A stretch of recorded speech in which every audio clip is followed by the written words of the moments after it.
Bonjour à tous, on se retrouve aujourd'hui pour un n'importe quoi de rentrée. En un premier temps, j'espère que votre rentrée s'est bien passée. Bon courage à tous, on va tout niquer et courage pour les masques en amphithéâtre et en classe.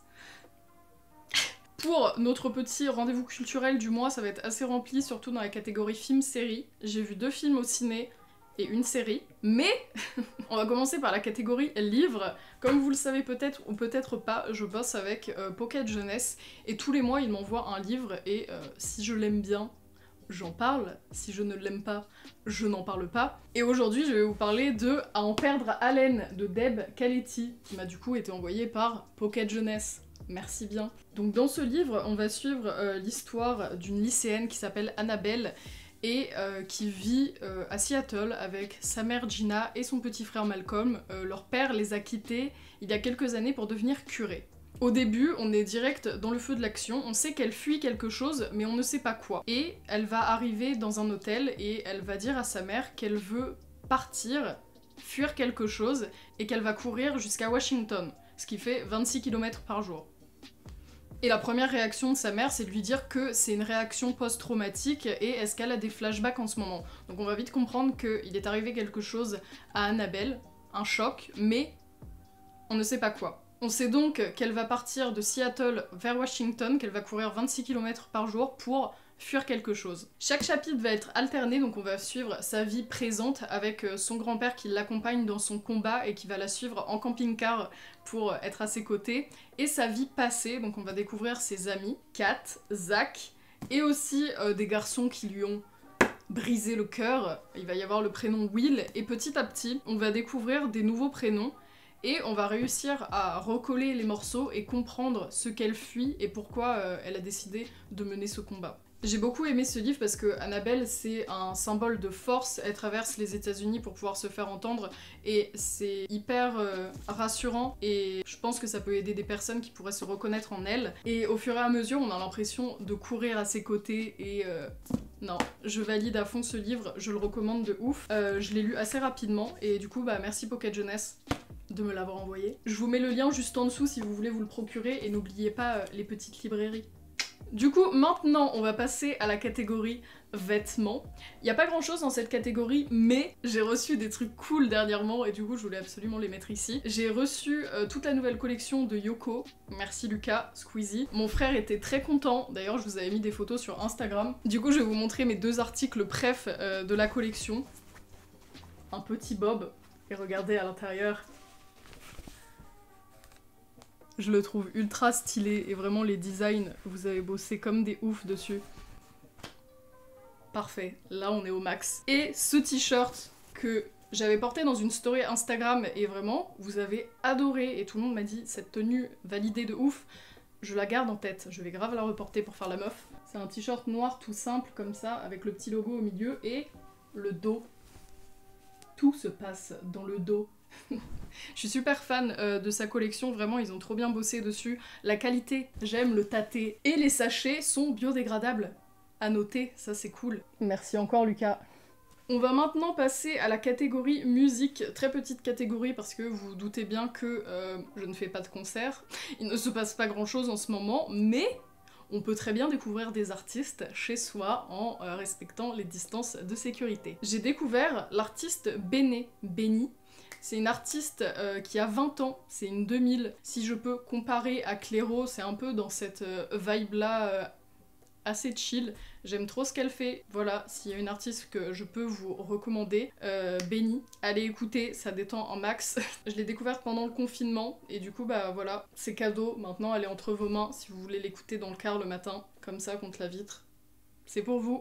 Nous allons maintenant passer à la catégorie film-série. En un premier temps, je vais vous parler de la série Anne with an E, qui est une série qu'on m'avait énormément recommandée dans mes DM, tout ce que vous voulez. Donc je m'étais dit, bon, il faudrait que je m'y mette, il faudrait que je le regarde, et vous avez bien fait de me la recommander, elle est trop cool cette série. Donc Anne with an E, c'est une série qui est adaptée d'un livre Anne au pignon vert. Ça se passe à la fin du XVIIIe siècle, on va suivre la vie de Anne, qui va arriver par erreur dans une famille, un frère et une sœur d'une 60aine d'années. C'était pas du tout prévu, donc à la base ils ne veulent pas la garder, et par la suite, tu connais, il y a des liens qui vont se créer, et du coup, ils vont l'adopter. C'est une enfant qui est hyper mature, rêveuse et créative, et du coup, qui est vachement différente des autres enfants, ce qui va créer quelques embrouilles par-ci par-là, mais elle va se faire de très bons potes. C'est une série en 2 saisons, j'ai fini les 2, et à la fin, j'étais très très satisfaite,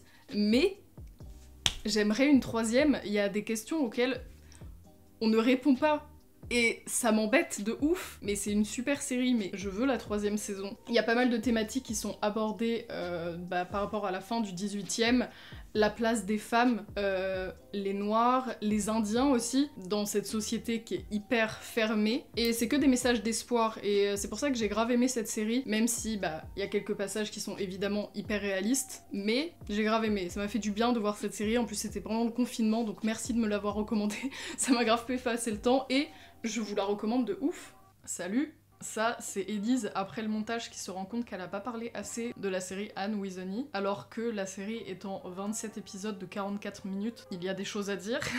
J'avais pris pas mal de screens, du coup je vous mettrai un petit florilège de tous ces screens que j'ai pris pendant mon visionnage de la série. Je voulais revenir déjà sur l'esthétique. Comme je vous ai dit, Anne, c'est un personnage hyper rêveur, elle est hyper créative, et je trouve qu'ils ont vachement bien réussi à transmettre ses pensées. Dans l'esthétique du film, c'est hyper doux à regarder, la lumière est toujours hyper bien utilisée, et c'était trop agréable de regarder cette série, et ça me choque que j'ai pas autant parlé de l'esthétique, enfin en tout cas j'en parle maintenant, parce qu'il fallait vraiment pas passer à côté des personnages aussi, j'ai besoin de parler des personnages. Anne, c'est quand même le personnage central de la série, puisque la série s'appelle Anne with an E, donc ça va tourner pas mal autour d'elle, mais je trouve qu'ils ont hyper bien réussi à nous... à gratter tous les personnages autour, et on arrive à en apprendre plus sur tout le monde. Moi, mon personnage préf, je pense que c'est Sébastien, incroyable.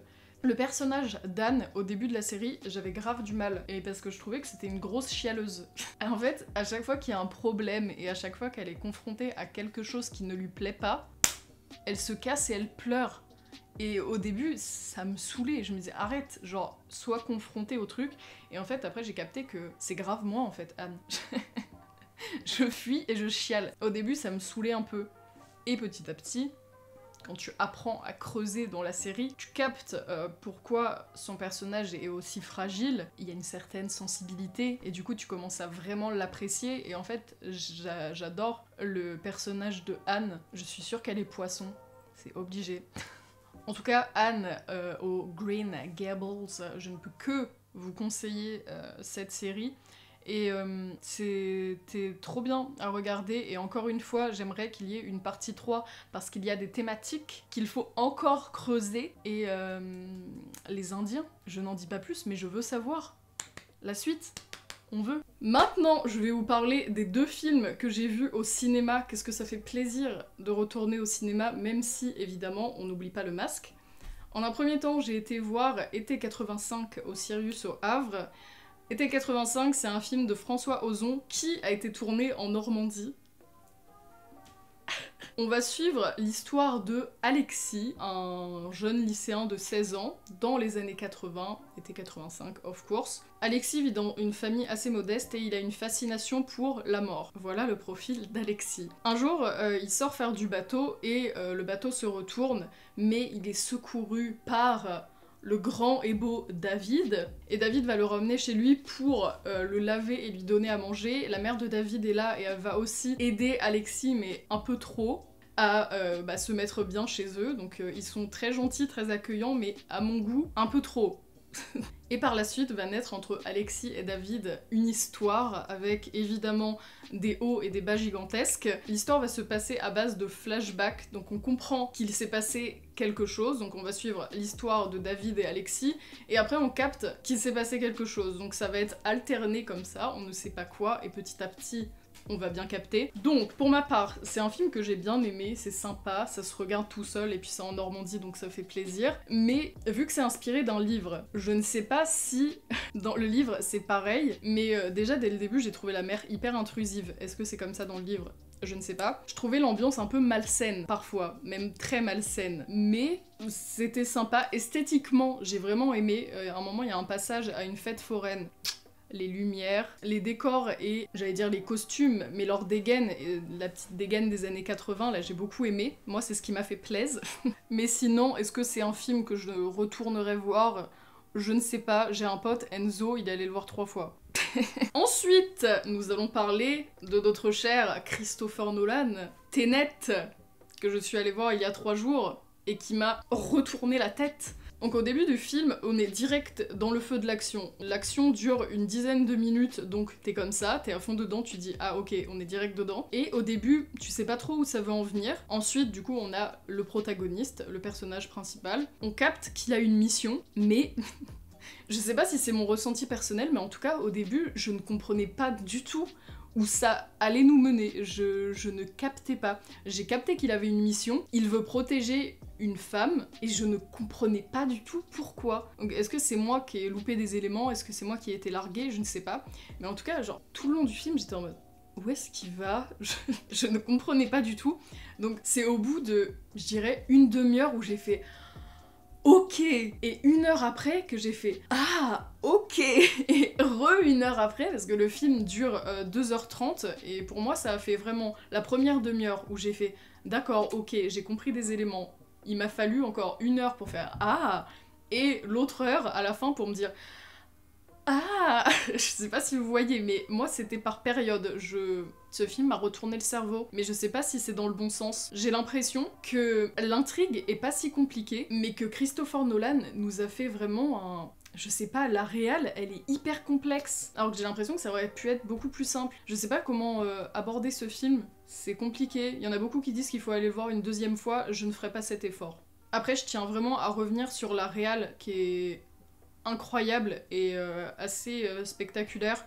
C'est vraiment ouf ce qu'il a réussi à faire, et comme je vous disais, à chaque moment j'étais en mode ah, en mode c'est pour ça que la meuf saute à ce moment-là et que tout se relie à la fin. Mais j'ai l'impression qu'il y a des éléments que j'ai pas captés. Donc est-ce que c'est moi qui n'ai pas réussi à rentrer vraiment dans le film? Est-ce que c'est le film qui me correspondait pas? Peut-être.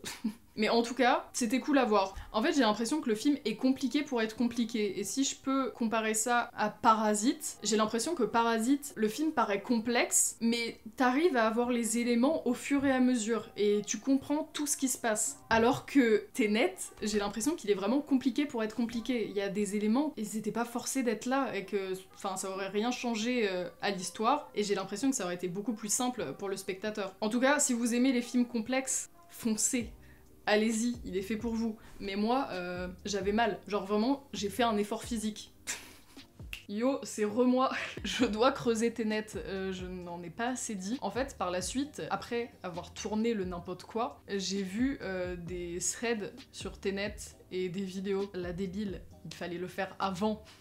Et j'ai vu un thread hyper intéressant, donc je vais vous dire que le début parce que après ça pourrait vous spoiler. Donc c'est une meuf, je vous mettrai son arrobase juste ici, Pauline Darley, qui a fait un thread sur Tenet et le carré de Sator. Je ne connaissais absolument pas et je suis tombée là-dessus tout à l'heure et je me suis dit ok, et là j'ai compris. Bref, je vous dis. Donc le carré de Sator, c'est un palindrome, un carré comme ça, et il y a plein de mots qui se chevauchent à l'intérieur, et les mots sont Sator, Arepo, Tenet, Opéra, Rotas. Et dès que j'ai lu ça, ça a fait tilt dans ma tête et j'ai compris pourquoi elle nous parlait du carré de Sator et qu'est-ce que ces mots avaient à voir avec le film. Donc à savoir, le plus ancien carré de Sator a été découvert à Pompéi. Pour ceux qui ont vu le film, vous savez qu'il y a pas mal de scènes du film qui sont à Pompéi. Pour tous les mots que je viens de vous citer, André Sator, c'est le méchant du film. Arepo, c'est le marchand d'art. Opéra, il y a des scènes à l'opéra. Tenet, c'est le concept du film. Et Rotas, c'est le nom de l'entreprise de Sator, le méchant. Et du coup, Nolan s'est inspiré de ce carré. Et du coup, je n'en dirai pas plus et je vous mettrai ça en barre d'infos. Mais pour ceux que ça intéresse et pour ceux qui ont vu le film, je pense que vous captez déjà où ça veut en venir, et son thread était super intéressant. Et j'ai tout bien capté après, donc merci beaucoup. Et là, j'ai qu'une envie, je tiens à le dire, parce que juste avant j'ai dit que je ne voudrais pas revoir le film, et là j'ai grave envie de le revoir, du coup je veux en savoir plus. Voilà, c'était mon petit moment plus de Tenet. J'espère que ça vous aura plu, je vous laisse avec la suite qui est la fin de la vidéo, bref, bye. Eh bien écoutez, ce n'importe quoi de rentrée est à présent terminé. Si vous avez des films à recommander, si vous avez des artistes aussi à aller théma, n'hésitez pas, l'espace commentaire est fait pour ça, des livres, tous vos coups de cœur du mois, vous pouvez les mettre en bas dans les commentaires, ça sera un plaisir pour moi de les lire et de découvrir des petites choses. Écoutez, j'espère que ce n'importe quoi vous aura plu, je vous fais des bisous, et je vous dis à bientôt pour une prochaine vidéo. Bonne rentrée!